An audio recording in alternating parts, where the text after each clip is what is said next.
খেলার পর আমিও শিওর না, যেহেতু এটা নিয়ে আলাপ হয়নি। উত্তেজিত হয়েছে এটা দেখছি, এবং নর্মালি কী হয় ম্যাচে একটা হারার পর একটা, স্পেশালি এই ধরনের ম্যাচে ইমোশনটা অনেক ক্যারি করে। সো আই হোপ তেমন সিরিয়াস কোনো কিছু না।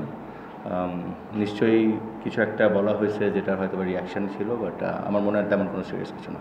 অ্যাকর্ডিং টু দ্য আম্পায়ার্স, যে বলটা হিট করে তার দিকে আসে, কিন্তু নর্মালি আমরা জানি যে যদি ক্যাচ ধরা হয় বা ক্যাচের সামনে যাওয়া হয় তখন এই ব্যাপারটা। সো এটা নিয়ে কনফিউশন ছিলাম, আমার মনে হয় এটা নিয়ে আলাপ আলোচনা চলছে। But according to the law, as umpire said, যে ব্যাটে হিট করে এবং যার ক্যাচটা অ্যাপ্রোচ করার জন্য যায় তার ব্যাপারটা। সো যেহেতু আম্পায়ার এটা বলেছে, আমরা ওইটাই মেনে নিচ্ছি। Team combination I would say, and আজকে মুশফিক হয়তো বা করতে পারতো, বাট ওই রিস্কটা নেয়নি, বিকজ এটার পর আমাদের একটা ব্রেক আছে। সো ওইটাতে ওর আঙ্গুলের জন্য আরও বেটার হবে। সো এই কারণে আজকে ম্যাচটা করেছে, but I thought he did really well. Update নেওয়ার সময় পাইনি, টু বি অনেস্ট। খেলা এমন ক্রাঞ্চ মোমেন্টে ছিল, দেখলাম যে ও ব্যথা পেয়েছে, but he was in the dugout. Hopefully এখন কোনো কিছু বলা মুশকিল, অ্যাসেস করুক physio, and then, but I hope এটা সিরিয়াস কিছু হবে না।